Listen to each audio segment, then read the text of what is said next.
fun fact I was gonna say. Well, it wasn't for the '90s. I was like, okay, yeah, I had to give up on the '90s. Did y'all come up with one though? No, you gotta go ahead, rock it. Alright, I was gonna say, have y'all ever heard of like the maybe you've heard of this, the original story of the Wizard of Oz? I think you told me about this, or I read. I just posted about it on Facebook, Yeah. and everybody was like, "What the?" You gotta re-invite me. I'm sure it'll come back. I do know there is a original story, but you gotta invite me. The original, the book actually came out in like the 1890s type shit. The movie came out in like the 1930s or something, like 20, maybe I don't know, but the 1900s. But woo! Ooh, that was nice. Big reception, bro. That was nice. This is crazy. This is crazy. Yeah, the back and forth here is ridiculous. He went for that motherfucker. Come here. He got a fingertip on there. Yeah. That's where it started. They might get it for the ground. Nah, they gotta give him that. They that gotta was give clean, him that that. was They clean. gotta give him I that. think so too, but You gotta respect the. You gotta respect. No, he got. I was about to say that angle. Yeah. That angle looked clean. But go ahead though, Wizard of Oz.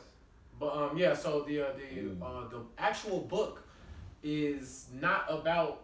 It's not a science fiction book. Like you would, if you watch the movie, you would think that it's just a made up story, and we should just leave it at that. Mm-hmm. The book was actually quite literally about the banking system of that time. Yeah, it was about what they called the crime of '73. So when I posted about this on Facebook, people were asking me like, what exactly happened when I gave like a brief rundown on it. So the crime of '73 took place in 1873. So before this time, basically, silver was money. People think gold was like this otherworldly used thing. It was actually silver. Silver was what everybody used. Like that was money. Yeah. The banks and the government literally randomly decided that silver was no longer money. So to put it in perspective, if everybody thinks silver is money for centuries, they saving money in silver, right? You spend silver, you save silver. So imagine you got savings that's in dollars right now, but let's say it was actually silver, and me and him as well. Mm-hmm. Government randomly decides now. Let's say you got $100,000 in silver. They randomly decide it's not money. You're now broke. You don't have $100,000 anymore. You have $0. Right. You know, you can't go spend that anywhere. You can't go buy a car. You can't do anything, and that's what happened. So they called it the crime of '73, and the problem was that this was actually the original Great Depression. This was the first crisis in American history to be termed the Great Depression. That took place in 1873, and it lasted until the 1890s. So they called it the crime of '73. Yeah, it was 2 decades. Yeah, and that's why it was really called the Great Depression. Now, the one that we know of in the '30s was like as bad in half the time. So it kind of deserved to be called the Great Depression too. It was like the greatest. It was wild as well. Right. But that was the first one. I imagine they never saw that before. And at that period of time, financial crises weren't a regular thing. So they went through a regularly peaceful period of time. They had just came from war, this is the end of the Civil War, so they just finished war. So they're like, okay, let's try to redeem ourselves, and then by '73 they just obliterated everything. So the book is about Dorothy is basically us. We're dumb, we're innocent, we have good intentions, we just trying to get on throughout the world. Right. The Wicked Witch is basically the bad things that happen to her are the crises, the manipulated events that are happening, because in the book, the Wizard of Oz is causing these things. Mm-hmm. But in real life, the Wizard of Oz is the banks and the government, and it's like the system that is being like forced upon people. Like the Yellow Brick Road represented gold when everything changed to gold. Her slippers in the book were silver. In the movie, they changed them to ruby red. And this is a fact. If you ever Google it, read about it, this is a known fact. These are not just random coincidences. This is an actual fact. But nobody ever talks about it because the movie has its own real interesting stories. Have y'all ever looked into the stories of the movie? Like it's a lot of crazy stuff about. You can see a midget being lynched in the background. It looks exactly like it, but they made her smoke a lot of cigarettes. It was crazy. Like she was actually like a teenager. She was like 14, 15 in that movie. Yeah, they going crazy. But yeah, that was crazy. But yeah, like that's a cool little fun fact. Like people don't really know that about the Wizard of Oz. It was and the word Wizard of so the name Wizard of Oz, the name Oz actually came from OZ from ounces. So yeah, that's actually really cool. Yeah, that's dope. That's dope. I'm gonna have to look more into that. Do that, man. It's an interesting story. Is there any significance behind Toto or Dog, or was that just something created by the movie? I think that was just created by the movie. Okay. I'm not sure if that was in the book or not. It probably was, but I never read the book myself. I read like a summary of the book. Yeah, right. You seen the movie though? Yeah, plenty. Yeah. When Michael Jackson was in the movie. Oh yeah, that's the Wiz. Yeah, that's the Wiz. The Wiz, right? Yeah. The Black Wizard of Oz. That was crazy. The Black Wizard of Oz for sure. But yeah, I'm gonna have to do some more research on that. Yeah, definitely, man. It's interesting. Yeah, thank you for that fact. For sure, man. But I don't know what time it is, man. It's another edition. Another one. Finless Footsteps. Episode 9, man. We almost at our first anniversary. Facts. We coming up in the world, man. That's big. Right, that's big. Fact. Out of nowhere, we popped out 10, man. All right, we almost there. Yeah. You're right. But right now, episode 9. Yes, sir. Big D's out there, Brother Flair in the building. YB's the one and only Mr. Weeds. Yes, sir. Melly J in the building, man. Y'all know what's going on, man. Show your jumper. Right.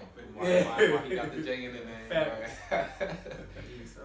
But man, y'all know the routine by now, man. Y'all know we kick it off with like some talk about the financial world, the economy, stuff like that. So I think first we could probably start by talking about Microsoft. The acquisition of Activision Blizzard. Microsoft Activision purchase. The largest video game purchase in history. And Microsoft's largest purchase in general in the company history. Activision Blizzard is probably most well known for being the makers of like Call of Duty, type shit. Yeah, a bunch of stuff. They got a service for like handheld games, like on your phone type shit. I think it's called King, but they made like Candy Crush and games like that. So they Candy Crush. Candy Crush. Xbox too, right? Yeah, Xbox. They going crazy. So Microsoft purchased. Xbox exclusives. Microsoft purchased them for $69 billion. And to put that in perspective, they purchased Star Wars and Marvel for like less than $10 billion combined. The whole MCU, you know that's billions. Every movie, billion. But they bought all of that for less than $10 billion. So the knockout was almost $69 billion for this one thing. For one thing, it's their biggest purchase. Imagine. That's a lot. Think about it. You're not spending that just to do that. You're spending that for something you have a purpose for this. If I'm spending $70 billion on this, it gotta come back. $140 billion, $150, $160 billion. In perspective, something over big the course of the last year, 2021, their market capitalization, for people who don't know the stock market terms, increased by $1 trillion. In 1 year, so $70 billion. $70 billion in the scope of $1 trillion. You can dare I say a minor purchase? You right? Like that's true. So that's crazy. If your stock running like that, you got more cash, more capital to make those type of purchases, to buy those smaller companies. And this made them the third largest gaming company, like by revenue, I guess. Once you add Activision Blizzard into the mix, they're now the third largest. Which says a lot though, cause that's already Microsoft, and y'all the third largest after this purchase. That's Call of Duty, Candy Crush, like that's big money. Between those two, it's huge money. Something crazy about that. But you feel me? I actually had stock in Activision Blizzard before the purchase. I didn't even have any idea that there was a conversation about Microsoft purchasing it. But I never even heard the whispers about that. And I usually be in tune with stuff like that. But upon the purchase, you feel me? The completion of the purchase, I want to say Activision Blizzard rose the next market opening 26%. You feel me? Like I think it was at. Well, of course. $60 to somewhere between $60, $65, and now it's sitting at, even it's been a couple of days, it's still sitting over $80, like $82. I want to say. How many people you think enter positions on Whispers of that? You know, behind the scenes, Damn. Insiders going, okay, we know this about to break. Let's do X, Y, Z. Them fellas definitely did. Definitely caked did. up. You know, nice little 26%. Right, Caught that right. whole little chunk. Right. I got out of it on the news. You feel me? Like I got out because you feel me. Like I've been wanting to leave that position anyway, but I got out. But if you are into like video games and stuff like that, and you want to invest in, I would recommend it's an ETF. It's called Hero, HERO. But they say it's like a basket of like gaming companies, Activision, all whatever you could think of, you feel me? They all into that in that one basket. So that's a good indice to buy if you big on the gaming, you want to invest in the future of gaming, the metaverse with our metaverse and all of that type of stuff going on. Because that's what I see. That's why I see Microsoft purchasing them like this gonna be a foray into the facts. That's what I'm saying. You plan on generating something that's gonna pull you back 140. If you plan on spending 70, like even though that is like you just said, 70 billion is small compared to that $1 trillion that they sit on. That's still at the same time their largest purchase ever by far. And that's crazy. Like $70 billion on something. When you think like we just talked about, remember we regularly talk about Marvel. They got 24 movies. All of them hit $1 billion. So the fact that they bought Marvel they bought Marvel for less than $5 billion. Right. And it's hitting $1 billion every movie. That's crazy. Like, and then y'all gonna go and spend 70 on something. You definitely plan on getting $200 billion over the next 2-3 years. Easily. And that's gonna be crazy. Like imagine they probably already got it. They just like we just gonna sample it out to make it look like it's plan. They probably already got it. Whole game plan figured out of what's coming. Like if you keep up with have you ever heard of like E3, the gaming conferences? Yeah. Every year it's like, wow. Like how do y'all keep making us go, wow? Wow, every year. Not just I can't wait. That's gonna be cool. It's y'all doing that. You feel me? Like how do you keep it is guaranteed on all consoles that y'all gonna go like right. So I think that's some stuff like that made me feel like y'all got this figured out. I mean, do your thing, you know. But I just feel like they already know. They already know what's what and what's finna shape. That's different because you feel me like a new iPhone come out every year, so you expect minor upgrades. Yeah, you ain't really going. A new gaming system comes out once every. You feel me, blue moon. You feel me? So they making huge developments over the course of system to system. You feel me? So you really like, oh damn, you doing all of that? Like, God, y'all doing crazy. That might be the only thing in your house by the time the next one drop. You feel me? Is the game system. You might not need nothing there. Cable box, Wi-Fi router. You might not need nothing but the gaming system. They gonna come up with something that could feed you. Right. Yeah. Facts. Better food. Better food. Energy. That's crazy. Be starving in real life. Right. Hungry in real life. Let me put these goggles on. Give me some. Let me go think about some food. Right. It'd be a good weight loss program. Right. Facts. Hey, hop in the metaverse. Right. You got the come back, you got a 6-pack. Like, man, right. Facts. Yeah, that's crazy. Yeah, that's nuts though. I fuck with that's a great, you feel me, move though. Like that's a huge merger. Especially seeing all the other tech companies making big moves right now. Sure. Like it's early in the year, but that could be one of the one of the top mergers of 2022, even though it's at the beginning of the year, especially with the, you feel me, knowing that the metaverse is coming, the things that they can actually do on the Activision. Like that could turn out to be one of the biggest mergers of 2022 for sure. For sure. That's a fact. Have y'all been keeping up with like the 5G shit at all, like the 5G rollout at all? Not necessarily domestically. Yeah. I kept up with it. So China actually not only had countrywide released 5G data years ago. Like it was a thing. America is lagging behind not just China but a lot of countries. China is actively working on 6G. Google it. I read about this. It's called I forgot the name of the entire program, but it's 2 separate programs, and one is called like no more world manufacturing 2024. It's called like New China 2024. If you read about this, bro, China feels like the world has benefited from being able to just make stuff in China. They don't like that. And there's a whole program that they've initiated to like make them the number one power in the world. Read about it. It is crazy, like why this isn't talked about. But yeah, like them working on 6G was like, what? Like how crazy, just like you said, we lagging, like that's a nice way to put it. That's how I feel about it. That's why like I don't even want to entertain what's happening in America because the gap, like lagging is like, oh.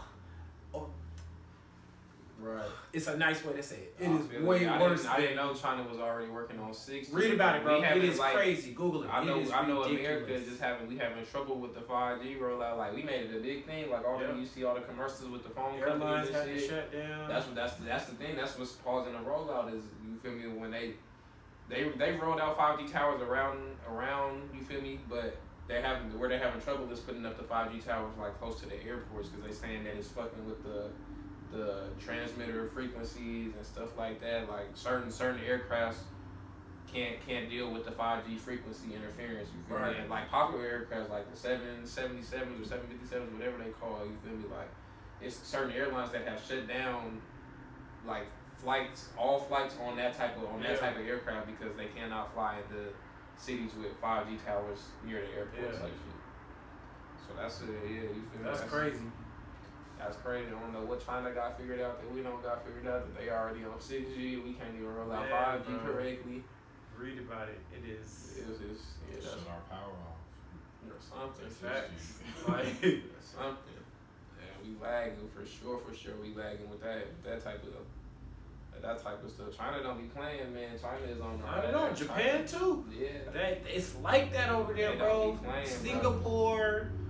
Sweden to some degree, like it's really like that. It is a different world over there. I watched the documentary one time. I thought it was recent. I was watching on it like had randomly played on YouTube. I thought it was recent. I like kid you, this was months ago. And it was actually from like 2017. It was from July of 2017. I told you about this. This is a couple months, probably 4 or 5 months ago. But that documentary was like, wow, like.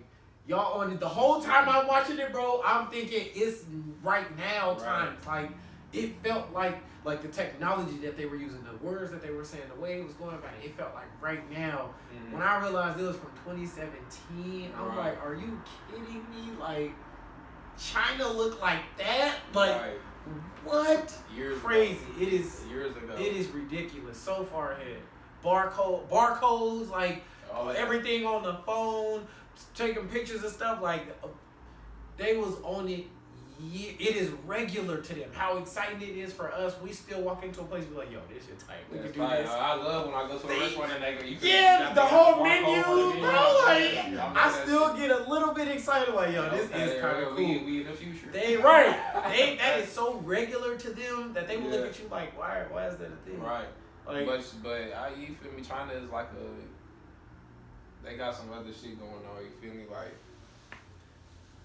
they're very technologically advanced to a point where it can be bad, you feel me? Also for the civilians, like they're doing a lot of other stuff. That's true. Yeah, it ain't socially, it ain't all sweet over there. That's right. Like China already rolling out like the what they call it, like socioeconomics type of deal, like where your credit is not only like based on financials, but it's also based on like your social credit. You feel me? Like I didn't hear about that. Put me on, but I do know that America is trying to do something similar to that. They trying to revamp their credit system as well. That's what made me look into it. Okay, put us on. But it's a good and a bad thing, I guess, because you feel me. It comes down to social credit more than financial credit. Like, sure, you have a 750 or whatever, you can buy this, but your social credit is not there. You haven't done community service. You have bad reviews on this app. You feel me? You like real social credit. Like every Audi, you feel me? You leave me Yelp reviews, Uber reviews, and everything. Like your social credit is dependent on whether you can buy this or not just your financial credit. Like, are you a good human in their eyes? You feel me? Like, are you getting 5-star ratings and shit? Yeah, you feel me? I was getting ready to say that. Like I haven't seen the episode, but I was about to say it sounds like some Black Mirror But that's already something that's been rolled out in China. Like, hey, social economics is already on and popping. Now, I totally disagree with it in practice, but in theory, I like that it could potentially like not necessarily force people to be like good people, but kind of encourage that. You know, like be good just for the sake of being good, right. But if not for that, we keeping track of your ass. Right. So you better be like, you gotta say, I don't necessarily agree with it. I totally disagree with it in practice. So many ways I totally disagree with this in practice. Immediately think about racism. Like, this could go just like he just said. It could go wrong in too many ways. Yeah. That's why I'm like, I am completely anti this in every way, but I see how it almost could work. They're always no government is gonna do anything right. That's the point of government. They're gonna have good intentions to do everything wrong, but that is something that's like. That's like China is to a point where it's like that, like on your phone, like the same way you got your wallet on your phone with your cards and shit. Like, show me your social credit on your wallet. You feel me? Like it's gonna be like a smiling face, a regular face, or a frowning face. Like you can't come in here unless you have a green smiley face. Like yellow faces, just like the emojis things we be showing. We talk about like it's gonna be. Yeah, I can see that. Facts. Don't come in here sad, man. Like, you better come in here happy. We not happy. And then it depends on a lot of. It's a whole bunch of factors. Like, how long do I get if I get a stain on my jacket? How long does it last? Like, if I get a bad review over here, like, how long does that last? Like, 30 days your first penalty. 60 days or something like that. Or if it's like something like a real debt. 7 years, before going to like collections. Right, you gotta go refute. Right. That would be bad. That part would be bad. You would review debt. You can use like opening doors as a write-off. Right. Hella doors. I opened 15 doors. That should be $6. Yeah. Right. $6 off. Right. Right. No, that's crazy. That's crazy. But yeah, China is leading the way, but at the same time, they might not have all the freedoms that we have. Yeah, facts. They are going through a lot of turmoil. They're going through a real estate crisis. They're going through a banking crisis just like us. Yeah, come on. It is definitely bad over. The citizens is civil unrest going crazy. Facts. Did you hear about the Muslim genocide that just took place? The Uyghurs. Yep. So that's crazy. That's going on. So it's definitely not sweet. Right. But just like you said, overall, they are leading the charge. That's terrible. Like I was just watching. I seen a video of them. Like that's terrible. Like look up what's going on out there with the Uyghur Muslims if you get a chance for sure. And imagine that's crazy. That's just what make them news. That's just what makes the news. That got me thinking about what we was talking about before about U.S. interference in other countries and shit. Like that's something moral like going on right there. It's like, man, like do we stick our nose in that? Like as moral human beings? And it's China, so we can't just stomp because that's a whole world. It's over. The world is over. America knows we're not finna risk the world for some Muslims. Right. They should, but they totally shouldn't. They should care is what I was gonna say. They should care about them. Totally should not risk the world. The bare minimum, like I would say, maybe release like a statement. Oh, really? Like trying to chill out, bro. Y'all wild. Open our doors. Declare that our doors are open to y'all. Like we we can't come over there and get y'all. But if you happen to be able to come, we will take you in. But we can't start a world war for nobody. Like sorry. Even that's bad to say. That's sorry. It's fucked up. It is because you want to feel good about the world. You want to treat everybody equally. Because that's like if you like on the individual level. If you go outside if you go outside right now and you see like a homeless nigga or something mugging a defenseless lady. Right. Like man, I could go over here. I might catch a charge if I go over here and stop this. But this is immoral. What's going on? You feel me? So you dive in and whatever fuck the consequences or not. Oh, that's on a much smaller scale, obviously than like a world war, but. I mean, there's decisions to be made, nonetheless. There's decisions to be made, for sure. And, that's a tough decision. That is tough. I don't know if I'd intervene. I'd probably call the cops and just... Call the stay cops. there. They stay there. Give us a play-by-play. Right. Let me know what happened, but I'm going to be over here. He just hit her. Ooh. Right. Ooh, I definitely don't think they should intervene, though, because, like it does come down to seriously weighing those odds. Like, when First of all, getting to China would be impossible. If China even knew that an American plane was on its way to come say something about what happened on its own turf, it would be shot out of the sky. Right. Immediately upon crossing the what are you doing here? The fact that you're even here that is literally defined as an act of war. Yeah, I was about to say that. The fact that you are even here is an act of war. Is like by definition. By definition, that is an act of war. You are invading. They need to know in advance why you're here, what's how you gonna be here, who coming, all of that. Yeah, for sure. So it's rules in the sky. You feel me? Like it's certain places. It's borders you cannot cross, and it's you're automatically not just entering this. Yeah, it's no way. It's no way. Like Wakanda, like how they had that little force field out there. Force field, right? We just finna stomp through here, like it ain't gonna go down quite like that. No, that's a fact. That's a fact. Except for Thanos, he did stomp through there. You gotta watch it, bro. I ain't caught up. I always tell you the villain that said and then did. Right. Because they never actually say and do. They say they almost do, and then the good guy comes right in there and saves the day. Yeah, don't be Southern Russian like that, man. Hey, that's crazy. Thanos came and stomped through. Yeah. Thanos said, "I'm gonna do all 5 of these things." Right. He did. Yeah, fact. The GOAT. Fact. Thanos is the GOAT. That's a fact. The greatest TV villain ever. While we on the global economic policies, let's bring it back home, the domestic shit. I was wondering how y'all, we talked about before, how was, domestic government policies, Fed policies, whatever, the effect that has on asset growth, you feel me? Because, a lot of people that got into, so-called investing, everybody was buying crypto and shit now because of the historic runs that we've seen in it over the last few years. Right. But little people don't know the policies that were in place that allowed that type of growth to happen, you feel me, as far as them just putting money into the economy from the quantitative easing to the, you feel me, the stimmies, everything that we were doing before that. All of that shit is coming to a grinding halt. As we speak right now, they cutting back, they trying to cut asset buying altogether, you feel me, raising rates. I think it's projected to be 3 or 4 rate hikes in the year 2022.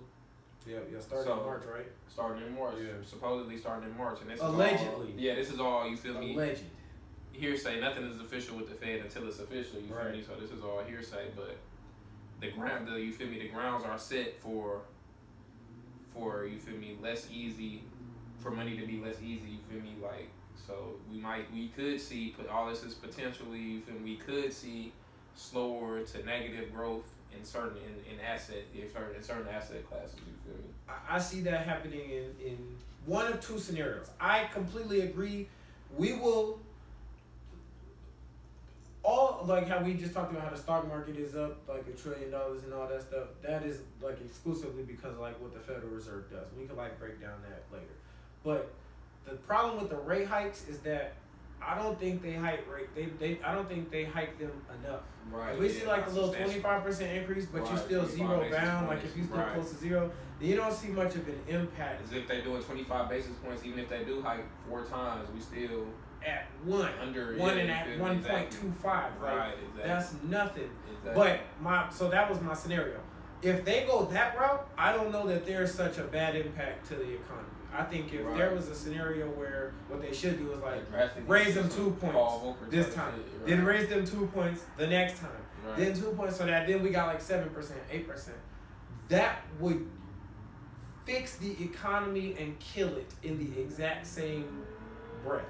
But for the greater good, though, arguably. Yeah, that's what would need to happen. But I see them raising rates very minimally and then lowering them very soon after that. They have done that, and we talked about they did it in 2013, right after. So how we talk about the 2008 crisis, the economy didn't really recover until 2013. People think it kind of just came and went.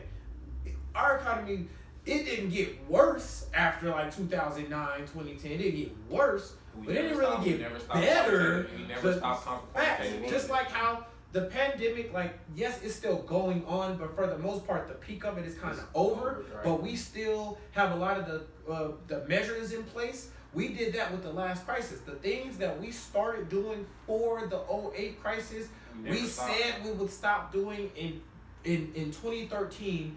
Then we increased it in 2015. Finally raised hikes. Finally raised rates in like 2015, 16, 17, 18, and then lowered rates as many times. So it essentially is like we never raised rates. So if anybody's ever confused on what exactly that means, lowering rates makes it easier for people to borrow because it's interest, it's debt. If a rate is low, then you want a low interest rate on something. Right. Your local bank base their rates off of what the Federal Reserve rates. Facts. That's fact. That's called the Fed funds rate. So you want a low interest rate on everything. If you could get a low interest rate on an auto loan or a credit card, that's how mortgage, buying houses and everything. Like Facts. You're right. Like imagine Mark Zuckerberg. His actually leaked. He has like a 10-year mortgage and it's like 1.11%. That's crazy, bro. He is finessing. It's like a $16 million house. It's big. It's super nice. Finessing, bro. It was crazy. I saw it on a real estate dude page. He was like, "Now imagine that." I was like, "What?" Crazy. You're not going to get that. Like facts. Don't please. That's Mark Zuckerberg. Stop it. That is clearly somebody who is locked in the craziest of ways. His money good. Like they know. He's good for it. You got that Epstein money. Facts. Dirty money. Yeah, right. I don't know about that. Right. But yeah, so when they lower rates, it makes it easier for people to borrow and get in debt. And when they raise rates, it makes it harder. So the problem is that them lowering rates for so long has allowed everybody to not only get in debt, but get accustomed to getting in debt at this low rate. That's what caused like the dot-com bubble of the 2000. That's what caused the last crisis. Like those type of situations, we can't go a long period of time thinking, like he said, easy money. It's like, this is easy. I don't got to do a lot to get in debt. It's easy to get in debt. This $100 and then go ball out, do whatever I want to do. Now the Federal Reserve is going to start making it a little harder, and markets suffer because of that. Because now the people who got in debt to make a lot of money now have a bigger debt service to pay. Right. I used to get away and not really have to pay nothing. You got a higher rate on that. Now I gotta pay 2%. This $100 was free. Now I gotta give you $2. Now I gotta go work for $2 to give you, right? Whereas when it was zero, I didn't have to work at all. I could get in debt for free and spend $100, spend $10,000 however I wanted to. It's become like a debt driven. The society has become debt driven for sure more than. I disagree. I think it's always been that way. I don't know about not always. Maybe for a longer period of time than I'm saying, but I don't know if I would say.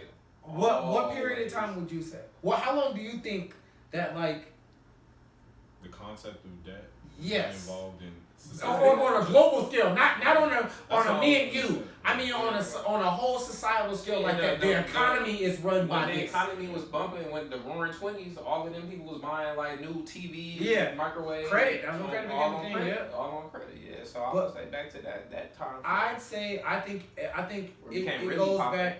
It goes back further than that. The reason I would say that is because we are taught in school that like we deposit our money into the banks. And the banks loan our money to the other people, and they got so much money that if we go to the ATM, we're guaranteed to withdraw as much money as we want. True. That's not even how a bank works. That, if you Google it, is 1,000,000% false. Banking has never. Small banks work like that, but small banks damn near don't even exist because people typically bank with big banks. And big banks. Most people don't bank with small banks, so that almost doesn't even matter. Big banks. Fractional reserve banking. Bro, when I tell you, if you ever Google it, it's boring, but you have to be able to connect dots and really understand systemically what things say. Because a bank's anything formal and legal isn't gonna say literally, we do this. But what they do is, let's say you wanna go take a mortgage out. You wanna go take a loan out for a mortgage. They aren't gonna give you somebody else's money. Or their money. The bank is not risking its own money when it gets you in debt. The bank literally creates the money out of thin air. You can Google this. I kid you not. Money that did not exist was not it. Nobody worked for it. Nobody earned it. Nobody created it. Nobody stamped it. Nobody printed it. Nobody cut it. I mean, absolutely nothing. It did not exist. The bank goes, okay, Malaysia needs $30,000. Boom. $30,000 is now immediately created that did not exist. The finesse is that this money cost them 0.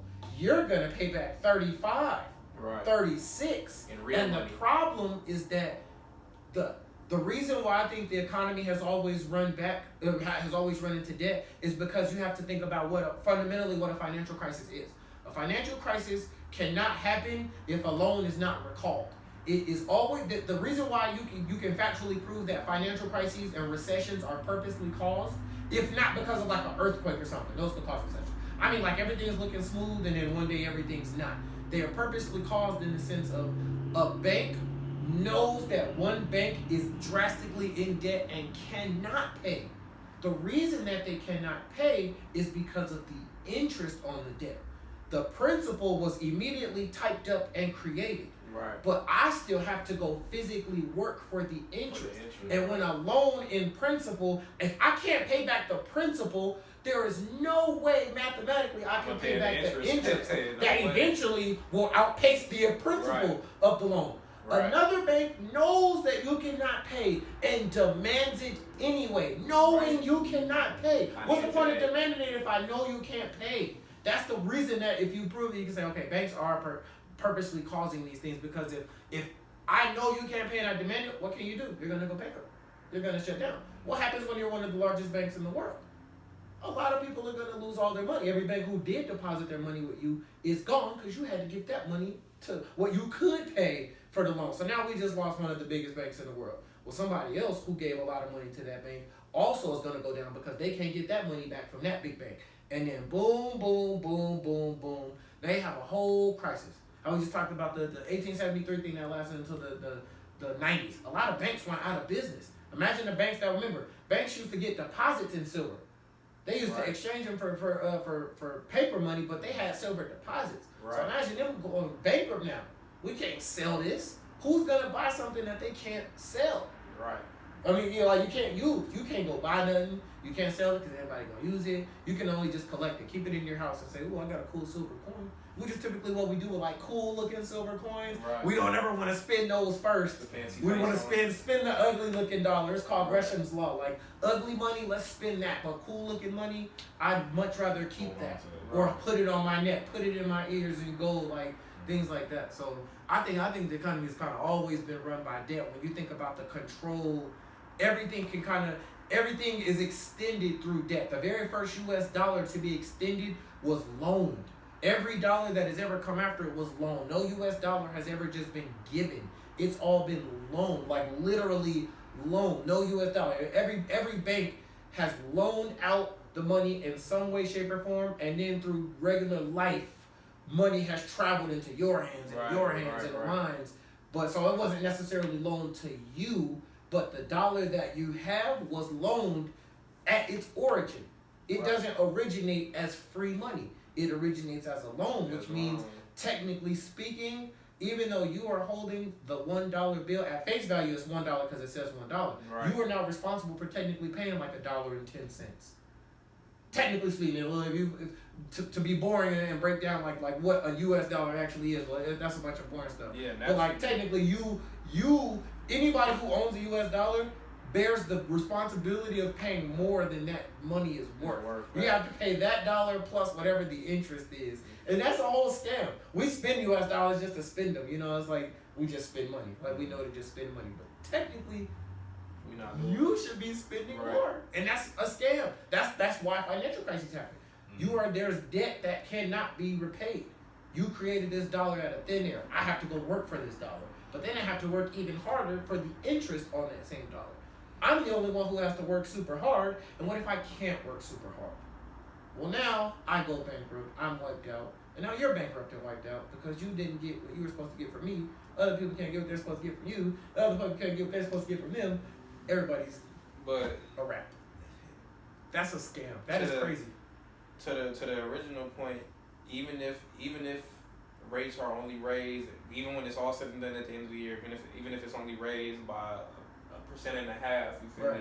That money is still not as easy as the zero bound 0.25 basic point dollar. You feel me? So asset prices have rose like it's ridiculous. People think that the stock market is so easy that basic people who don't know anything think that they are stock gurus. I'm gonna put $100 in here and I'm gonna make 10 bands. 20 bands. And they just know it for a fact. And when it's going right, definitive, it's going to the moon. This term, I can't think of a more famous term that I heard. To the moon. To the moon. Everything is going to the moon. And it's like, okay. You know, I don't even say it's not. Okay, some of this stuff is gonna go high. Yeah. Speculation with human nature is gonna really push these things really high. But value, it'll always come back, and these things are going to collapse, and a lot of people are gonna be broke. Because I would ask you, you feel me? Inflation is another buzzword that people have been catching on to in the past couple of years. Do you think assets are inflated in general? Definitely. I think stocks, cryptos, those type of assets. Definitely. I think if there's this economist named Nouriel Roubini, he broke down what happened between 2000 and now. So what he basically said was in the 90s, we did a lot of stock market speculation. The problem really started in the 90s. How we were just talking about we needed a 1990s fun fact. The stock market of 2000 burst because of the 1994 Federal Reserve decisions. They kind of lowered rates drastically and made a lot of money easy. And that's what really shaped the growth of the late 90s. Then in the late 90s, they raised rates like crazy, which led to the bubble popping due to an immediately unserviceable debt. But what they did was that was the real stock market bubble. Like if there was ever a stock market bubble, it was that. And the way Nouriel Roubini broke it down was that in the late 90s, we had the stock market bubble. That build up, instead of dealing with that, they passed the problem on to banks. Right. So the banks ate up all of that debt. And then when the banks blew up, that's what led to 2008, which was the banks. It wasn't a stock market crash. It was the banks specifically. It wasn't anybody else. It was the banks blowing up. And then when they didn't solve the problem, the government ate up all that debt. And so the debt moved from us, we had all the money, gave it to the stocks. Then those businesses gave it to the banks. Then the banks gave it to the government. And then what happens when we see the government blow up? We've seen us blow up. We've seen businesses blow up. We've seen the banks blow up. We have not seen the government blow up, and that's kind of like the stepping stone of what has happened. So like when you say our assets inflated, it's like 100%, but they got like triple more inflated every single time because we never did what we were supposed to do. Like how we just said, like they really need to raise rates. By significant. We always a quick side note: if you've ever heard of the 1970s, the 1970s was one of the worst economic periods of time ever. We rationed gas. How we randomly talk about how gas used to be illegal to buy on weekends. If your license plate ended with a 3, you could only buy gas on like Tuesdays and Thursdays. Right. That was real. Well, daylight savings time is largely popular because of the 70s. Read about it. It is crazy. I ain't gonna go too deep into it, but that period of time was corrected by us raising rates to as high as they've ever been. So the economy was so bad that our Federal Reserve, they raised rates to up to 20% at one point. I think in like 1982 to 1983, that was when they finally got to 10. Our Federal Reserve now, they like to raise rates by below 25%, 0.025. This Federal Reserve in 1980 raised rates to 10% in one setting, like in one move to 10 whole %. We move little by little because we can't afford to move high. And I think that it literally needs to happen, but everybody loses in that same scenario. We would literally watch the economy ruin itself. I mean, worse than 2008, worse than the Great Depression, worse than the 1800s. It would be worse. We would watch our economy like how we watched the economy shut down because of COVID. Imagine it shutting down because everybody literally was broke. Right. That's what would happen. It would be, I would say, more resetting the economy. Yeah, it would be like a hard, like Men in Black. How they had that little boop. Yeah. It would be like that. It would hurt. There would be ruin in the midst of it, but it is resetting. I would say it's resetting more than ruin. Necessary. Yeah.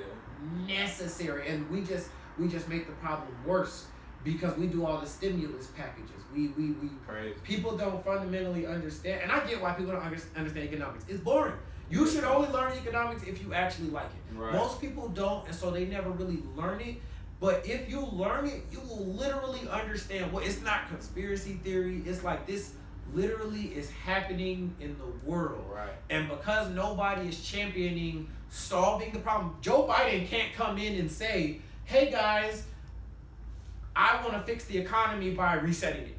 Yeah, that's not. And we have to raise rates and everybody's going to lose their jobs and be broke. He can't come say that. It would make your life better, but he can't come say that. What he has to say is, hey guys, we want to come up with new programs that cost $1 trillion to give you exactly what you want. But people don't understand that governments are broke. So where are they getting the money? They're getting the money from you. That's why you see rising prices. You don't see rising prices because businesses just want to raise them. They're raising them because the government is taking money from you. So they have to raise them. And so that whole dynamic is just like really sick. And until it's broken, like we can't kick this problem down the road forever. Rome dominated for thousands or 1,000, I don't know. Great Britain dominated for hundreds of years. Africa, and the Arab nations, they was the OG dominators of the world. The Netherlands, the Dutch, the Portuguese, they was the OGs of the world. Then it was Germany and Japan, the Soviet Union. Soviet Union at one point was one of the top 2 superpowers of the world. It was us and them out of World War I. They were that important to the world. They were OG vets. And then they weren't anymore. And so like we can't keep like kicking this problem down the road. Like straight eventually it gets worse and blows up, you know, and that day scares me. I pray that day don't come for long. The Federal Reserve been doing a great job of kicking the can down the road this far, but like this is a problem. We are the most indebted country in global world history. No country has ever been, and you know what crazy? That actually happened in 2 years. In 1982, we were the largest creditor in the world. Almost every country on earth was in debt to America. By 1984, we were the most indebted country on earth. You can Google it. It's crazy. We actually ruined Japan's economy in 1985 because of what happened. We became so indebted, we basically transferred the debt to their economy. It's called the Plaza Accord. Read about it, bro. The Plaza Accord of 1985. And then read about the Louvre Accord of 1987. LOURVE. We basically realized that we obliterated their economy and then basically said, okay, we're going to undo everything we did. But the damage was done. Since the 80s, Japan has not had any type of growth in their economy. Since the 80s, since the late 80s. Google it. It's called the Lost Decade, but it has gone on for decades. That's like the catch. That's like the joke of the fact that it's called the Lost Decade of Japan. Read about it. They basically everybody that they've been able to hire every year, they have fired that many people. Every time somebody became a billionaire, somebody lost $1 billion. They have been stagnant in economic growth since the late 80s because of us. Almost literally exclusively because of us.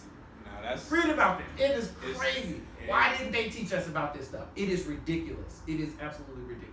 Yeah, it's dangerous. That move of raising interest rates by that much is definitely dangerous because, like you said, it would put us in financial ruin. And you feel me? It's already a lot of people in America like doing bad. Yeah. That's why you feel me? Like, I mean, remember we couldn't even get to 2%. Right. In 2018, we raised rates. So over from 2015 to 2018, they kept raising rates by a little 25% before they get to 1%. So take 4 times before you get to 1%. And then even then, you only at 1%. We got to 2% and the economy blew up. That was in September of 2018. Read about it. Because even if you think about what you were just saying, like in the last year, 2 years, Americans have taken on more debt than we ever have. You feel me? So imagine raising the rate on that debt to like 20% overnight, as opposed to 2-3%, whatever your rate was. You went from zero to remember you took out $100,000 loan. You went from that was free to now you owe $120. Fact. In a day. In a day. Yeah. What? Wait. I can't pay that. Now you gotta sell your house. Right? Now you foreclosed. Like now your car repossessed. Bank accounts closed. Froze. You know we gonna go to extreme measures. You feel? You know how we coming. You feel me? I get me into, you feel me? I need to talk to somebody about that. crime is already up over the last year facts. or so, and you feel me, in America, just cause people doing bad. So that lead me to all these train robberies. You've been seeing the train robberies happening. I've seen people getting pushed. Whoa! No, that's some in New York and shit. They be pushing. I didn't expect that. No, yeah, they be pushing people in front of the train. Yeah, they be pushing people in front of the train. That's crazy. A lot of the videos I see of shit like that, like they end up saving them, but a couple of times they push it like right in time, like right. I ain't see that. That's crazy. But that train wreck stuff, man. I mean, that train robbery stuff. Nigga, people are looting trains, bro. Looting trains, like. I don't know how we stopping these trains and to begin with. That's what I'm saying. But he has to show you this video. Black people are so. It looks like a video game, bro. You gotta respect us. Right before this, we were talking about like how realistic is it to rob a bank. Yeah, we was robbing trains. It's like they gonna find a way to rob that bank. There are successful bank robbers that have lived to tell the tale. It's much harder now than back then. Yeah, definitely. I feel like it's probably easier to rob a train than a bank today. You feel me? Like, but that train that has so many cargo, or what are the holding called? The freight train. The whole tube or the whole rectangular cars. Yeah, I guess you would call it. Yeah, to have 27 bro on the actual train track, the actual cars were like zigzag, like. They didn't just get a small train to stop. They got one of the long, super duper long ones that is entirely full of Amazon packages. It's nothing but iPhones, TVs. The video he showed me, I kid you not, there are people, somebody pulled up in their SUV, everybody hopped out, and people are literally pulling TVs off of the car. Bad TVs. Like TVs like this. I'm talking about like they got this in their hand, running off of the car, hopping onto the ground, trying to run. It is Amazon packages everywhere. So the story is reported. So this is happening in LA. You feel Crazy. Me? I think specifically the Union Pacific Railroad, which is one of the biggest railroad companies in America. But so they reported an increase of 160% increase in train thefts. You feel me? Over the last year or 2 years, you feel me? 160% increase. Oh, people are thousands of UPS, Amazon, post office packages just gone. You feel me? Like just gone. You feel me? And what I read up on the Union Pacific has been over the last year or so, like teaming up with like LAPD and shit, trying to stop it as much as they can, but obviously it's not been successful. You feel me? Like they say they might catch somebody, they arrest them, and they'll be out. You feel me? They make bail or be out of jail within 24 hours type of deal. You feel me? So it's really nothing they can do. So now they threatening to stop going to Cali, like going to LA at all. You feel me? Like we just not gonna ship our cars nowhere near out LA. You feel me? We'll find a different route. You feel me? We'll stop the car over here and transfer packages to trucks and shit. Like we don't stop coming to LA in general. You feel me? But that would be crazy if y'all. That's a lot of revenue lost as a city. You feel me? If you no longer getting that inflow of business from the Union Pacific. You feel me? Packages coming in. That would be a huge blow to the economy overall. Facts. Yeah, that's just crazy that the ingenuity of people. You feel me? To stop a whole train. You feel me? Like, you feel me? All they do is put like a little lock on the cars. You feel me? Like that's easy. Pop that with you feel me? Little whatever that shit called. What's that shit called? The big flyers. Chop them, yeah. The big flyers. The big flyers. You feel me? Cutting it up. Yeah, you out of there. Shit, loading up cars and we gone. Like what y'all want to do? What they really gonna do? You feel me? We out of here. We out of here. Like, man, how do you secure a train? You feel me? That's right. Yeah, that's a good point. What you gonna do? Train tracks usually in the middle of nowhere. In the middle of nowhere. Vegas used to have train tracks and then they put houses in a bridge over. Now there's no train tracks. No, that's a fact. Yeah, that's crazy, bro. People resort to anything in times of desperation. People resort to anything. What's crazy? Have you ever read the book Freakonomics? Yep. The authors of those books, so they actually like super tight. They actually run a podcast as well, and they were talking about how crime is actually one of the leading indicators of like something bad happening, like a recession or a major turn. It's a social, economic. Yeah, like an uprising, something like anything major. Speculation increases in all types of things, like how, for example, we already just talked about the stock market, Bitcoin, things like that. But it's with all types of things where people are just willing to be more risky, not even necessarily in stocks, in life. They willing to take more gambles, more risks. So you see more crime, you see more death, you see more innovation in crime, and the creativity in the crime, the increase in tax evasion, things like that. Those are leading indicators of something crazy about to happen. And every single time this happened, we had a 1930s, we had World War II, we had the 70s, we had like things like that where like major economic events happened. And these things were like telltale signs where it was like, wow. And so I was just telling your sister, like, we are seeing this stuff happen in real time. We've been to so many different places and they got different cups. They don't got the branded cups, or they out of straws. It's like this inflation, this is supply chain crisis. Like we watching it real time kill our economy. And it's gonna get worse. And this is not the end all be all. We see gas going up, we see cars going up, we see houses, apartments, everything costs an insane amount of money, and this is as nice as it gets. It gets way worse. Yeah, that is scary. You know, that makes me want to go millionaire. What's crazy that I learned on the inflation tip? You probably already know, you feel me, but it's this thing called shrinkflation. So it's like I heard about it because it was somebody who owned a restaurant, or I think his brother or something owned a restaurant. He was talking about shrinkflation. Like he was like, so what his brother did owning the restaurant, since prices of food and shit was going up so much, they bought smaller plates. You feel me? Like to make it look like it was more food than it actually was. Like he charged the same price for like a smaller portion type shit, smaller plates, smaller utensils and shit, so it looked like you eat more than you actually eat. I was like shrinkflation. Like facts. It's getting grimy out. Come up, it's getting grimy out. Man, it's bad. Facts. The little plate. Nah, that's real. I thought that was crazy. A lot of restaurants be doing that. Yeah. That's crazy. Just shortening up the portions and shit. Like, it look like we selling you the same thing, but nah. Just don't think I was like on the commercial. Facts. Right. Seeing that real time is like it's gonna be in history books. Yeah, what's to come? Even just COVID in general. Even like the response, sure. Like how the economy's been for the last 2 full years. Yeah, just even being in it. That's gonna be talked about. But like what's to come will also be something to really.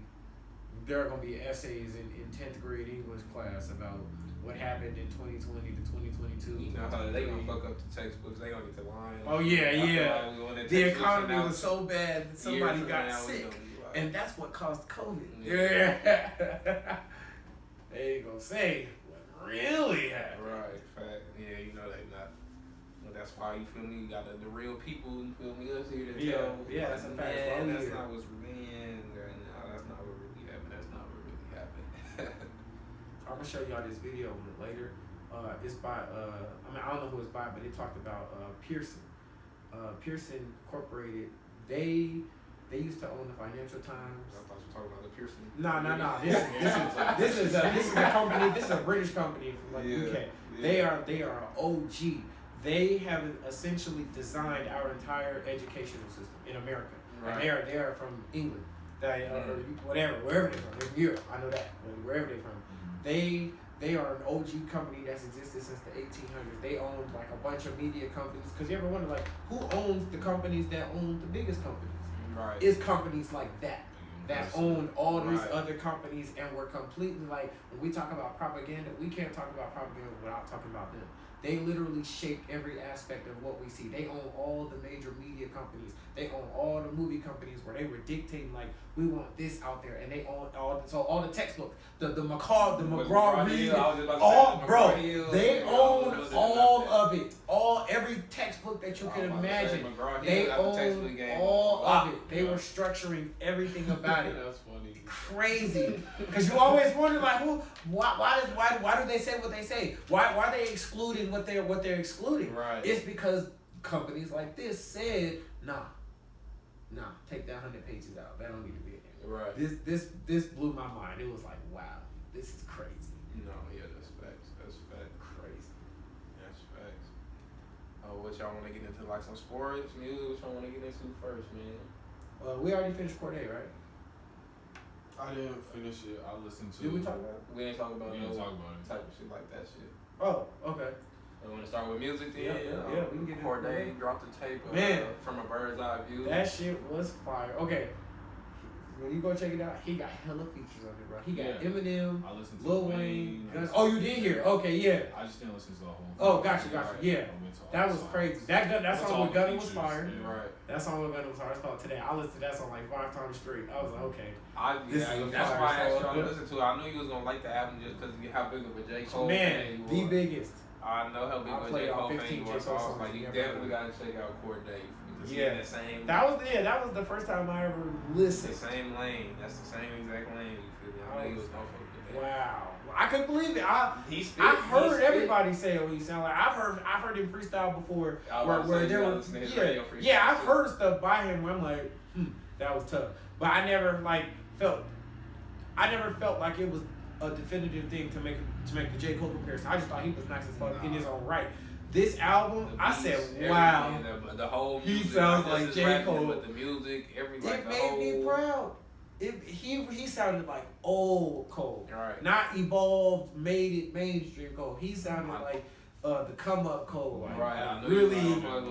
I was impressed. I will absolutely listen to it. Rate it 1 to 10 then. Listening to it, so I only listened to it once all the way through, and then my 3 favorite songs was the song with Gunna was called Today. Yeah. That song with it's just him. It's called C Carter, and then the very first song with it's not even him. The dude in jail. Is that his brother? Yeah. The dude in jail. That song was fire. That little beat. I mean, that they added to it. Yeah. That was actually super duper fire. Is that his brother Shiloh? Is that Shiloh or something like that? I think that's how he came up with the title From Bird's Eye View, because he not really like a super street nigga. Like that. His brother, you feel me? Like I didn't know that really, about his brother. Really lived like that. He recorded that from jail. Like he did. The song was definitely recorded in jail. Yeah. I like how they added the beat over it though. Yeah, facts. But yeah, it was impressive. It made me proud to hear that. Like, damn. I knew you would enjoy that. Damn. He definitely gave me fan. I feel like I'm a legit fan. What you thought from the songs that you did? Oh, but you said rated though. I like every song I listened to. So okay, I listened to probably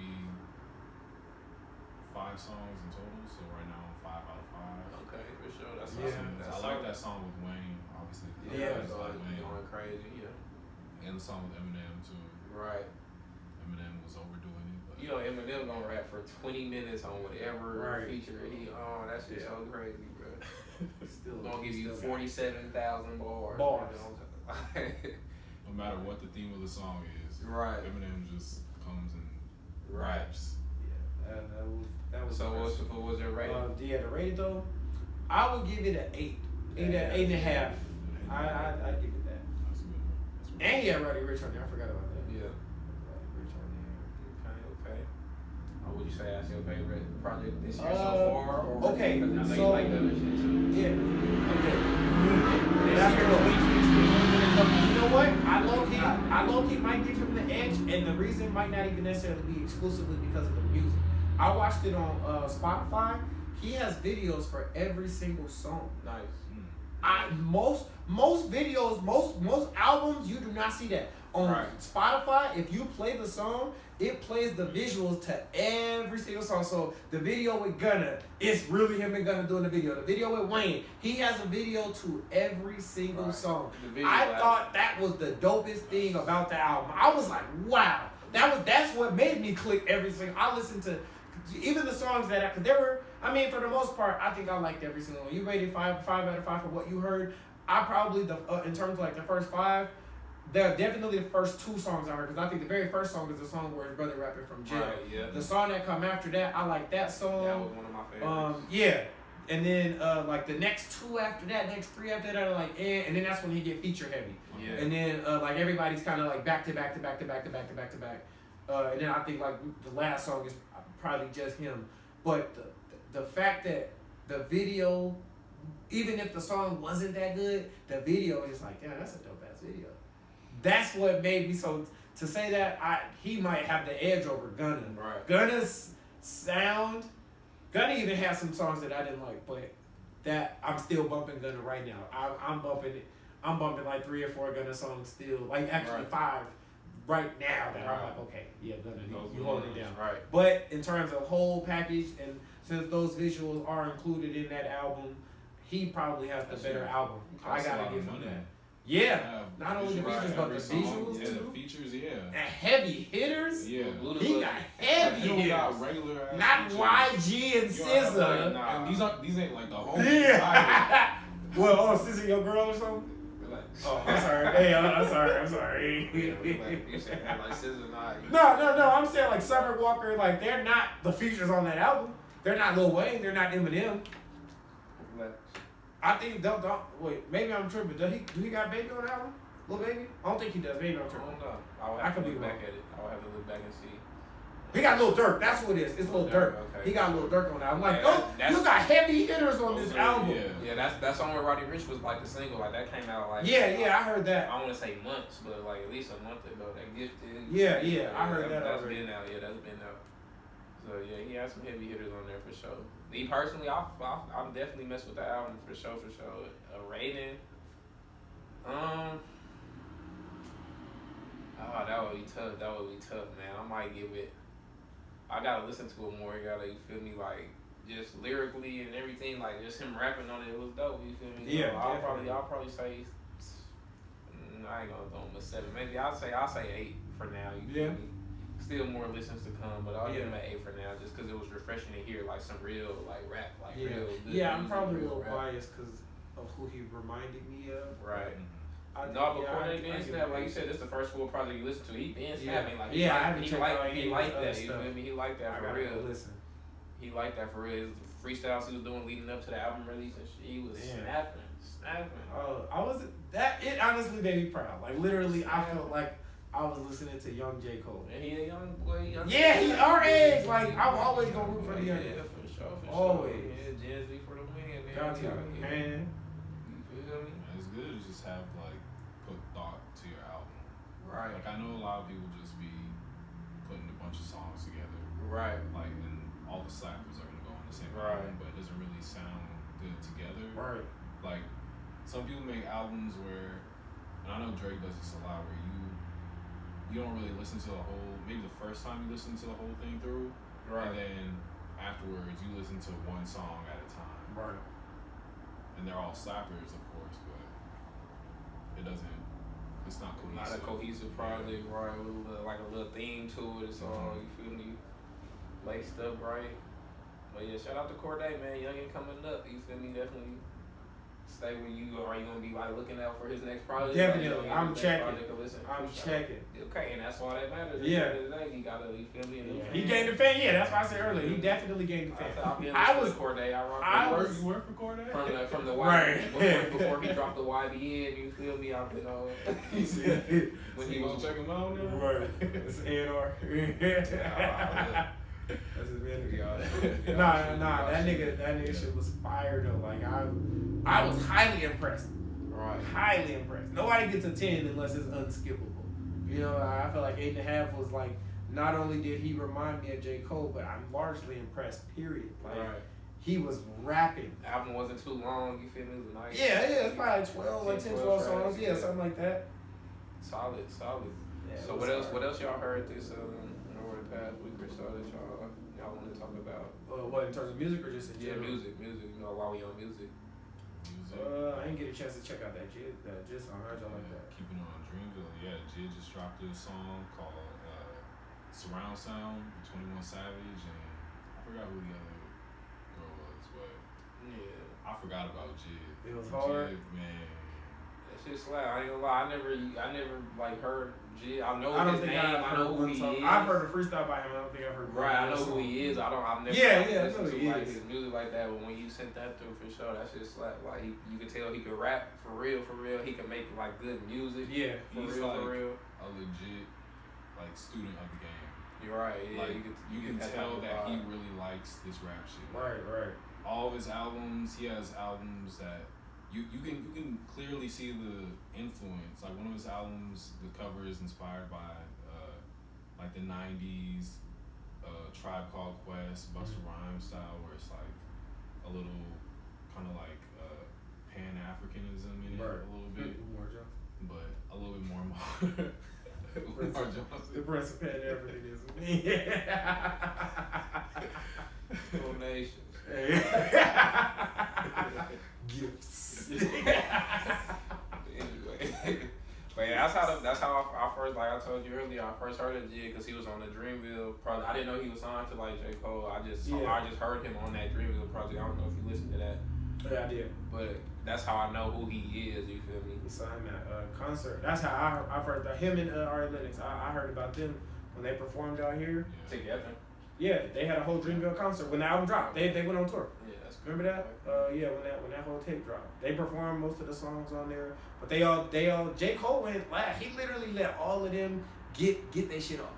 I thought that was dope because not every song was new. You know, you're there to see J. Cole. Fact. But watching each and every one of them do 4 or 5 songs straight with just them, they performing they bangers, they the only one on stage, or they got the homies that they're doing them. And then they perform the song with them and J. Cole or them and this person. Right. I like that dynamic because he let everybody really shine, and that's how I learned of Jid. Right. All these other girls, like to hear her sing live, she sound as good on record as she does. That was just news to me. I did not know she was like affiliated with like J. Cole. Yeah. I fuck with Ari Lennox, but I didn't know that affiliation though.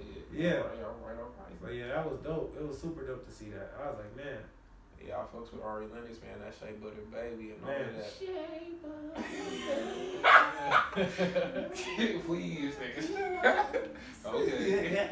That's my song. Okay. Yeah, no, I definitely mess with Ari Lennox a long way, but I did not know about that affiliation. So shout out to J. Cole putting niggas on, birthing niggas, man, birthing Corday, you feel me? Putting on Jid, Ari Lennox. That's that's goddamn there. That's something, Boz, that's an OG. That's a wave. Yeah, that's a way. That was like his original song. Facts. Him and Omen. People don't know about Omen. Omen was OG. He got a song called Mama Told Me I Was Special. Yeah, them was the 2 originals. You feel me? I was special. Them like people he like came into the game with type shit. Like I'm bringing these 2 niggas. Facts. For him and Omen was down here in a rap group together. They was on songs regularly together. Right. Truly yours, J. Cole. My mama could have been a movie star. You know, like Julie Carr. Could have went to St. John instead of went to Juilliard with my beautiful mom. Copyright. Yeah. Nah, he was spitting though. No, but yeah, shout out to Jid. I'm gonna check out some more stuff for sure as he drop it. Like, have you heard of Cos? Cos, yeah. Cos dope. I love Cos. I heard of him before his J. Cole affiliation, but he's super dope too. He sounds like J. Cole too. Yeah. Like West Coast J. Cole. Yeah. That's cool. His takes are fire. Yeah, shout out to Cos, all of them. Yeah, for real. Them those Dreamville OGs right here. What other music? Any other music y'all heard? We already talked about Running Rich last week. Yeah. 1 week before last. Cordae, yeah. I don't know. Did anything drop this very past Friday? Yeah, I can't think of that. Of note. Yeah, I was about to say that I would care about. Like, the Tory Lanez drop again? Right. Drops every 2 months. Youngboy dropped some shit I ain't listening to. Yeah, I seen him dissing NLE Chopper. I didn't hear it, but I read about that. We saw NLE Chopper fight. Almost fight in the airport. Nah, yeah, I wouldn't know. Almost fight. They do hands. They swung. They do hands. I ain't see no punches get hit. That's how backpacks get taken off. His word, everything he threw landed is what he said. I didn't see it. I saw a 5-10 second clip. It was quick. It was quick. Yeah. Most fights be quick. Most fights ain't like. Yeah, that's true. Yeah, fights ain't shit. A 2-minute fight is really a long fight. Yeah, a couple seconds. A couple seconds. Yeah, that's a fact. Out of there for real. Yeah, that's crazy. Like, where's your security at? Facts. Why are you doing? You look like he's by himself. Yeah. By yourself. With headphones on, you can't even hear. You don't even hear like what he's saying. You got headphones on. You by yourself. Like, what are you doing? Come on now. Yeah, you wild. What are you doing? That's what happened with YB and Almighty J. Remember when he was in New York by himself, running the streets and he got robbed, gashed up, beat up, embarrassed, like social media. Like, dog, why are you traveling out here by yourself? Who do you think you are? Yeah, I'm not buying no chain if I can't afford. You feel me? Like everything that come with that. Facts. I need somebody to protect me. It ain't about being pussy or nothing like that. You feel me? Facts. You feel me? If you valuable like that, you feel me? Get you some security, bro. Ain't nothing wrong with having security. Like the toughest nigga in the world is still at risk. You feel me? Facts. Like everybody is the toughest until they get got. This nigga so stupid. They are all. How many Raiders in 1 year are going to get a DUI? In 2 weeks. I know this is Vegas. You feel me? But how many Raiders are going to get a DUI in a matter of 1 season, bro? Like it's ridiculous. Like they kill somebody. And niggas still after that, we're still deciding to go out and get DUIs. Like how? Why? I think Nate Hobbs was pulled over like he was like on a ramp. Yeah, on the freeway. Yeah, whatever it was, sleep knocked out. He said he was just really tired. Right. Yeah. With that. I bet. Like he was on the side. You feel me? His lawyers could finesse that. I did see his lawyers was like clearly he's not drinking and driving. You feel me? Like on some super smart ass shit. Right. You know they gonna play cement too. Right. Harry Reid Airport. That's still crazy to me. Man, that's still crazy to me. But you want to switch it over to sports if y'all got no more music? Yeah. We'll get into that. Let's start get into that UFC. Go ahead. Kick it. What's going on in the UFC this week? Get light. Get dark quick. Yeah. Facts. The last two. Both of them? Yep. Yes, sir. Bingo. Yeah. Sure. Yep. Yeah, for sure. What's going on in the UFC this as far as UFC, tonight actually. Our resident UFC MMA expert. He know his shit. Francis Ngannou is fighting Cyril Gane, his former training partner. Okay. Cyril Gane is 10-0 right now. Francis Ngannou 16-3. Nice. Both big as fuck. Both scary as hell. Yeah, you do not want to fight Francis Ngannou anywhere. I'm not. Yeah, I know him for sure. We watched him. I'm betting on Ngannou until otherwise. You don't want to count Ngannou out. Until proven otherwise. Now Cyril, that's my bet. Cyril is a freak of nature too. Like he's the same size as Francis Ngannou, but he can move like he's 180 pounds. Right. So he's got the footwork, he's got the technique and everything. So he can drag it out a whole 5 rounds against Ngannou. Right. And potentially win, but you don't want to count out the knockout power in the first 2 rounds. Right. It takes one shot. Nah, that's a fact. Yeah, that's a scary fight right there. Yeah, but every time Ngannou fight, I'm there. You feel me? For sure. Yeah, I'm rocking with that. That's a big scary dude right there. You know, I don't want no problems on the streets with him. Hit like him is getting hit by him is like getting hit with a Mack truck. Man, no. That's literally how they measure it. It's like getting hit like a truck. Getting hit with the truck is the same thing as this man's fist power. Right. That's insane. Negative. And it's also in terms of like business within the UFC. I think Francis said after this fight, he's not fighting for less than $1 million anymore. So he's been in like a constant dispute with the UFC. And in the UFC, it's kind of like there's so much talent, especially now, that they'll let a big champion walk away from the sport. Like you can go fight somewhere else in another promotion. Go fight. We'll just build up another guy because we can do that. Just push money into a guy who wants to take less. You want to take $400,000 for this championship fight? All right, you up next. Right. That's how it works. It's happened plenty of times. I know John Jones. He's going through his own personal shit. Yeah. So he kind of took the same stance. John Jones. Man, that is like the premier example of talent wasted. Like what are you doing with yourself, my nigga? He's his own worst enemy. What are you doing with yourself, bro? Could literally be the GOAT. Probably is. And man, I was really, John Jones is still John Jones, but at one point in time, I was really like, bro, this is that nigga. Like, I am. His name is what he rocking with John Jones. You're right. I only heard of UFC here and there, but like his name. Like a Chuck Liddell, Anderson Silva, like hearing those names sparingly, that's what like you can kind of associate. But I started like really actively tuning in when I heard John Jones knocking everything out. Everybody That was crazy to me. Like, taking what? out legends.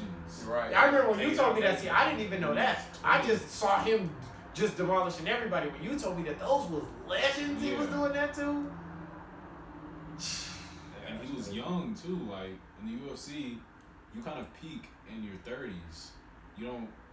Your 20s, you kind of just build up to being, I guess, a point of a champion. Because there's guys who've been in the UFC for like 15 plus years, right, and are just now fighting for a title. Right. Yeah, it's a lot of politics with the fighting, fighting business.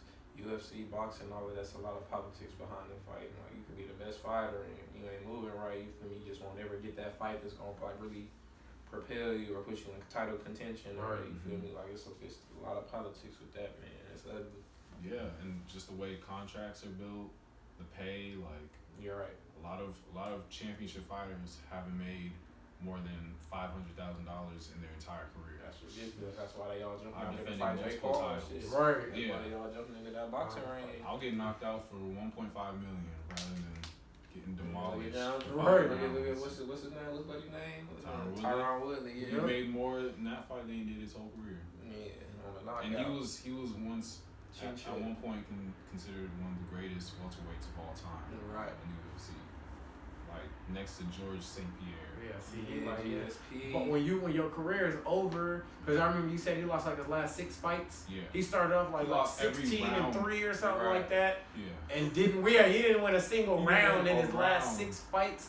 It's like by the time your career is over, that legacy shit kind of out the window. It don't matter that you was one of the greatest welterweights. When you tap, you feel me? Like, all of that, but my leg hurt every day, my back hurt. I'm struggling to pay my bills. Your last fight wasn't looking good. Facts, that recency bias. You feel me? You only good as your last fight. I signed up to fight Jake Paul too.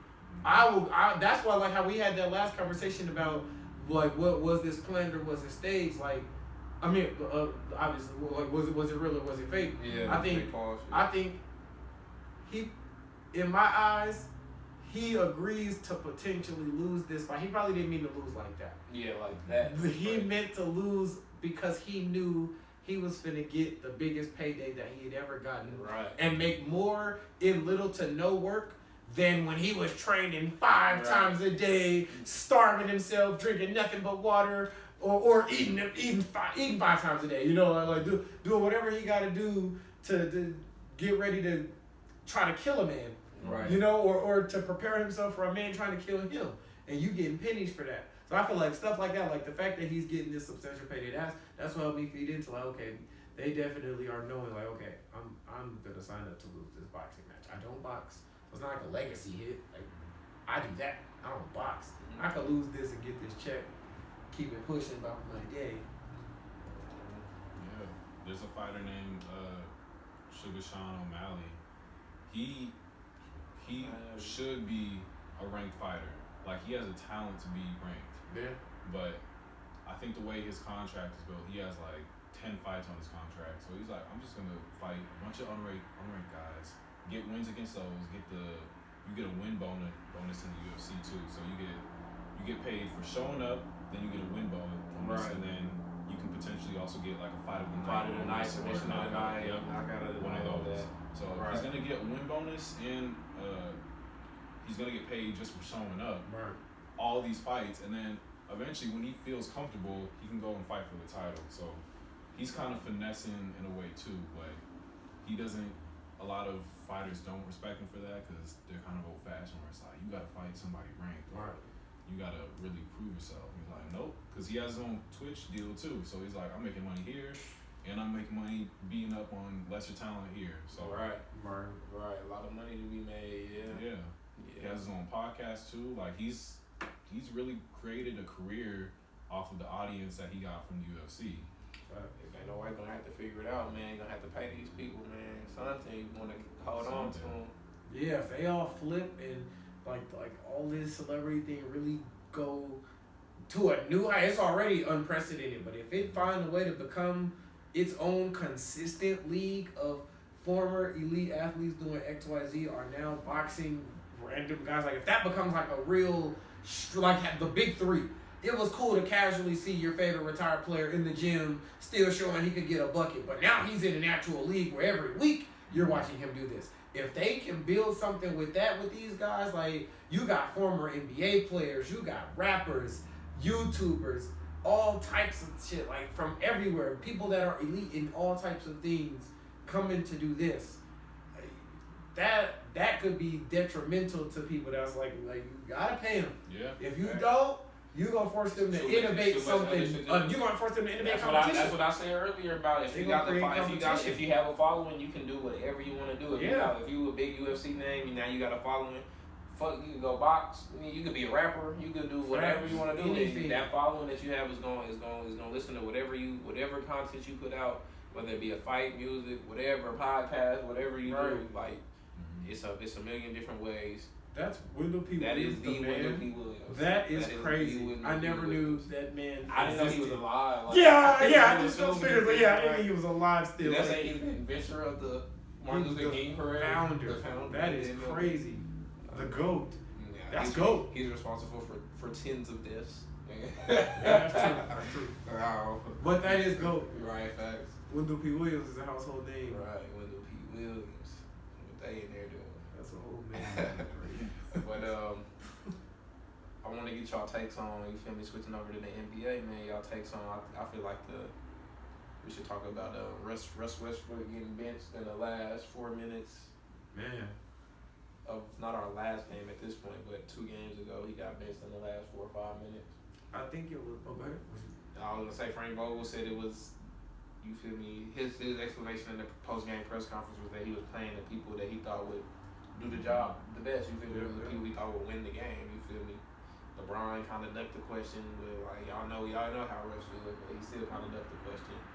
So how y'all feel about the benching, the domino effect? I mean, you want to go first? I mean, I think it's only significant just because of the timing. Like, I did hear that Frank had to get permission from management in order to. Right, like he already have to go ahead from management, which is kind of crazy to me, but. Yeah, that make it even worse. Like, damn, not just the coach, but management okay too. Like, can't blame them though. We have seen the Lakers look drastically better than they looked in October, and they still look like absolute doo-doo. Garbage. Like, that is crazy. They look way better. Russell Westbrook hasn't had more than 4 turnovers in 10 games. Yeah. 4 has been his max. He been taking less shots. He been shooting less 3. Well, no. Because he did the one game he shot a lot of 3-pointers. He shot 4 for 6. But for the game, he shot 5 for 17. So he was still shooting bad. And he was missing a lot of free throws. So I understand that. 0 defense. But, like, overall, like, can you blame management for, like, feeling like this? Like, look at how bad we look. And a lot of it is because of him. I don't think Frank Vogel should be scapegoated. I don't think Russ or Frank Vogel should be scapegoated into either getting traded or fired. But I think the front office made a mistake. Yeah, like, they should be the one. Kurt Rambis and them should be the ones, like, we blew this one. Brian, too. Brian, AD. Y'all, this was on y'all. Yeah. I think it's because they boys. You don't want to step out and say, didn't work out, you know. You don't want to stand without somebody that you're cool with. Thing. You have to respect. Yeah, because you don't even want to be disrespectful. People's egos. You have to respect. Not just that, we're getting close to playoffs. Yeah. So you don't really want to halfway through the season. Yeah, you don't want to cause that friction when you're fighting for a playoff spot. Because you see, it can easily become a Ben Simmons situation. You feel me? If you handle it incorrectly, you feel me? If you say the wrong thing, if you press the wrong button. But I feel like Russell Westbrook took it in stride. You feel me? Out of him and Frank Vogel, they said they had a conversation as they would do anyway. You feel me? And I seen Russell Westbrook release a statement where you feel me. He was surprised he got benched, obviously, but he was like, I'm going to still continue to do the very best I can to help us, you feel me, win, you feel me, whatever that takes, you feel me? So he still seems on board so far, you feel me? So I feel like it wasn't like the biggest hiccup that I thought it was going to be, because, you feel me, he could have took that all the way bad, but I don't know, we going to keep on doing that and still get diplomatic Westbrook. Right. Eventually, eventually he gonna snap. You're right, facts. But yeah, I don't want to see him get scapegoated. Like the Lakers suck. Their whole team sucks. Nobody has done what they needed to do, whether it's players, coaching staff, management. You got players in and out. You got coaches in and out. You got management sometimes incompetent, making irrational decisions. Like, everybody has to deal with all of these different things, and for that reason, like, there has to be some type of like leniency when we examine like a Russ. Like, yes, he has been a very bad problem, like, but at times Bron has, at times AD has, at times Ken Bazemore has, DeAndre Jordan. He looks like it is time to retire. I don't know what he looks like. He ain't playing no more. Like, that they benched him after he started. They gave him 10 games of looking like he needed to retire, and they benched him. They have de facto retired him. Like, he is de facto. You're ruining the little trade value that you did have. Facts. Yeah, real legit. And so I think everybody, because those things affect everybody. I think say the bad things that you're gonna say about Russ, but say the good things too. That's what I think the management and coaching staff and Brian need to do. When he made that joke, trying to like ease it, when they asked him like, how do you feel about Russ? How do you think Russ felt about getting benched? He should have been straight up and was like, look, that was coach's decision. Coach felt like this was the best decision. I know for a fact Russ wanted to be out there. I would have loved to have him out there, but at the same time, I respect my coach and I'm 100% with his decision. You feel me? Like, be on everybody's side. Yeah, you feel me? Like hoorah everybody. Your coach saying. That's a nice little handshake right there. That's a nice. You feel me? Yeah. Like, your coach outright like, hey. You know, like, that's the vibe I'm gonna get when I hear you say, I got the guys out there I can win with. I'm gonna take that as he's saying, like, on the low, you gotta sit your ass on this bench. He ain't gonna say that to me, but that's what he is saying. Right. And I think that's wrong, because in that, we forget the effort that Russell Westbrook is putting in. He's trying. We won't talk about, nobody in the media is gonna talk about he's trying. He's trying to do better. He's trying to take less shots. He's trying to give the ball, play off the ball. Nobody's gonna say that. And partially it is his fault. You did go out there and lead the league in turnovers. Right. You are going out there and missing damn near every shot you take. You are airballing free throws regularly. He is shooting 49% on dunks. You can't even regularly make dunks. That's nuts. And I swear to God, this is an actual fact. I saw it on TV yesterday. I was like, wow, that's crazy. That is ridiculous. Less than 50%. Less than 50% on dunks. That's great. That's super crazy. But we see him miss a wide open layup every single game. Get a game costing turnover or 2 or 3 every single game. Like, you do deserve blame because you did go out there and look like that. But I just wish, because everybody has seen this and everybody is going to speak on it, it's cool if one person is saying bad things about Russ. When it's everybody, it's like, okay, let's say the good things too. It's just been a rough year for the organization. Yeah, they just been poor front office decisions, poor player play. You feel me? Poor everything. Fair poor luck with COVID. Poor luck with injuries. Yeah. I just see that Anthony Davis has been upgraded to a game time decision for our next game, which is a good thing. Game time decision, so you know if he's not back next game, you know he's right on the verge of being back. Any given game, yeah, that's exciting. I'm glad this. Man, AD has forgotten that he's AD. Yeah, hopefully he took some time to reflect. Facts. And see and look back at what you once were. You feel me? Have people talking bad about you now. You feel me? Hopefully that's been motivation. That was AD. That was a walk-in 40 and 15. Facts. He might get 22 points and 8 rebounds. Hey, y'all see anything else in the NBA? No worthy. Anything? As far as the NFL, shit is just playoff time. Yeah. You know, we just watched the Bengals beat the Titans on the game-winning field goal attempt. 19-16 at the buzzer. Defensive game. Yep.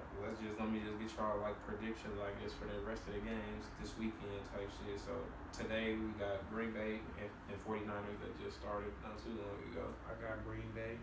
I would like them to win. Yeah, 49ers. Who you got in that game? I'll take Green Bay as well. I also got Green Bay, so that's a 3-0 sweep right there for Green Bay for the day.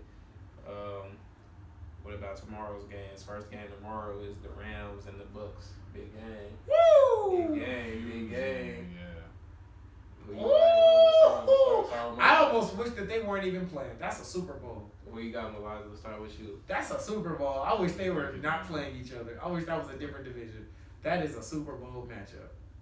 Just like when the Rockets and the Warriors faced off in the finals in 2018. Right. That was the real finals. Like nobody wanted to see the Warriors and Cavs. Niggas knew the Cavs gonna get swept. Niggas wanted to see the Rockets and Warriors. You gotta pick somebody.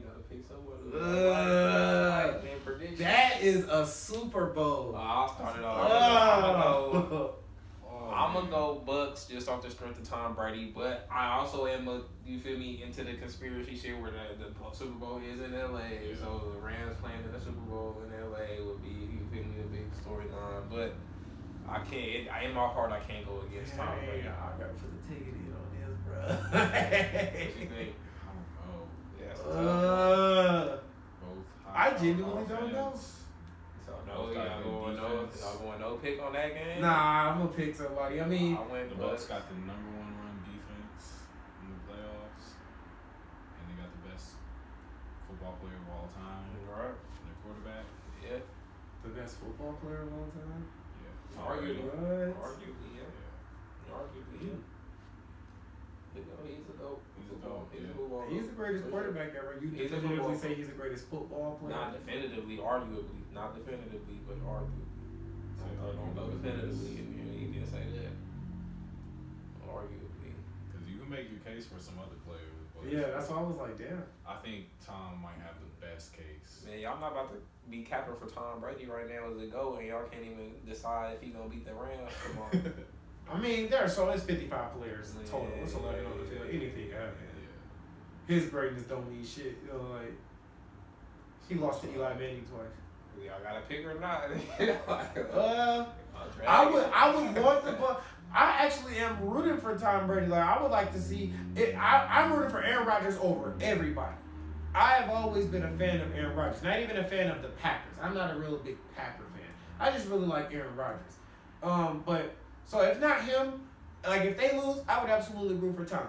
Since he has taken this unprecedented Super Bowl winning streak, I want to keep seeing it. Mm-hmm. I mean he got 7. Yeah. Or does he have 8? 7. He got 7, right? 7. I would like to see him get 8.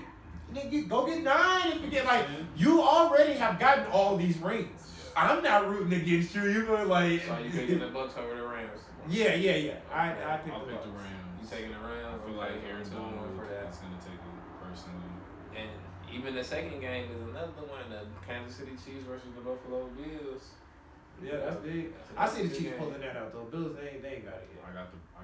You like the Bills? It's tough. I want to say Kansas City just based off of history. They ain't been looking like last year though. Just based off of history, I would say Kansas City, but the Bills is right there. I might go with you. I think I'm gonna say the Bills too. Like I like the Bills. I'm gonna go with the Bills too. I'm gonna say the Bills over the Chiefs. So you like the Chiefs? You like Patty? Yeah. I think it when it comes down to a moment, Patrick Mahomes over Josh Allen. If it comes down to a moment, yeah. Yeah. If it came down to they how many they put up on the Patriots? Like 34. They beat the hell out of the Patriots.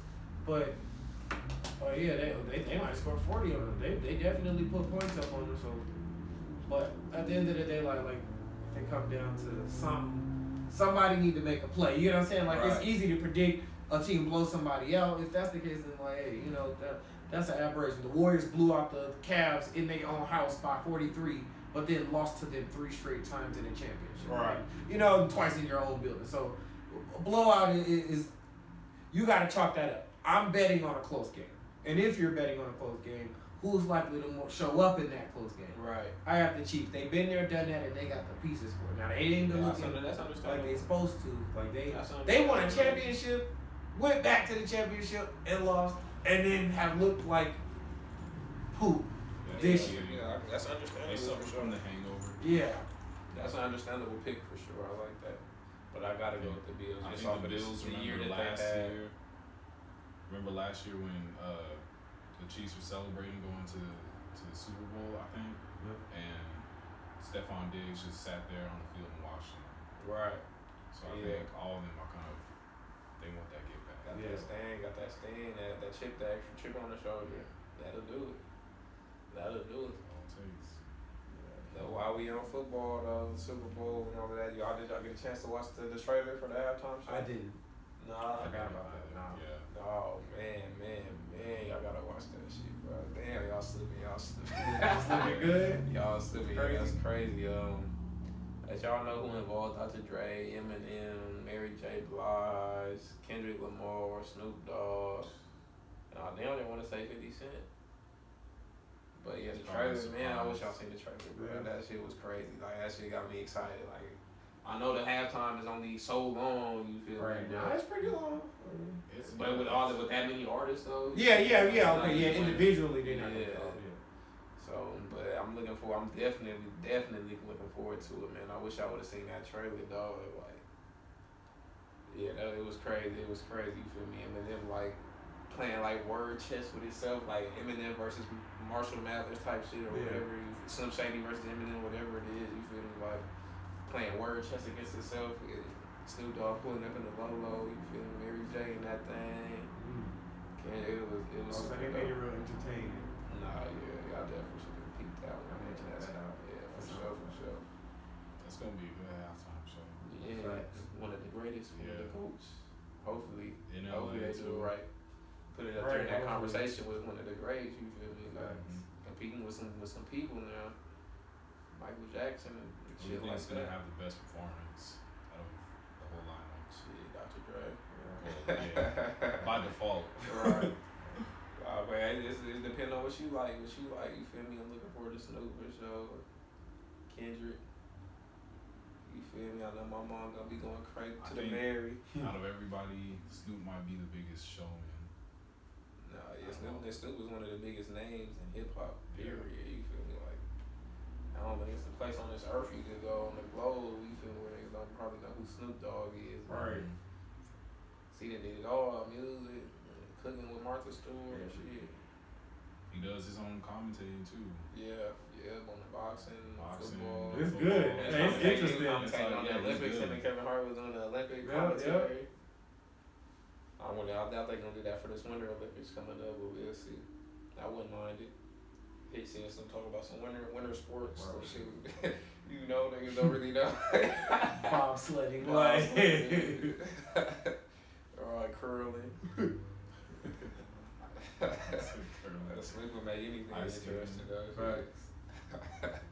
That's a fact. Yeah, what the hell, got anything else? No. That's pretty much it. Man, yeah, that's what it's looking like, man. Put a bow on it, it's a wrap. Yes, sir. It's been put a bow on it, it's a wrap. I like that. Come on. I like that. Hey, that's hard. I like that. Come on. That's off the top. I like that. That's hard. Hey, that's hard. Yeah. They can't even let me be smooth. How I be smooth, you have to blow it up. Let me just be smooth in the corner over here. That was hard. I didn't think about that one again. I was like, yeah. I like that one. This is episode 8. In the footsteps, man. You know what it is. Like, comment, subscribe, all of that.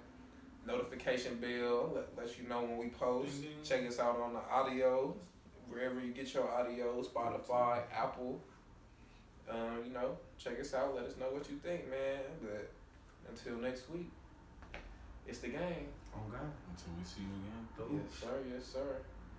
Yeah, Westside Weeds. Bear LaFleur, Big Diesel, man. Jelly J, man. All day, man. So, signing off. It's the game, man. Holla at y'all. Game, bro. Time is that? 1:43. 4:30. I like that one. Nice and to the point.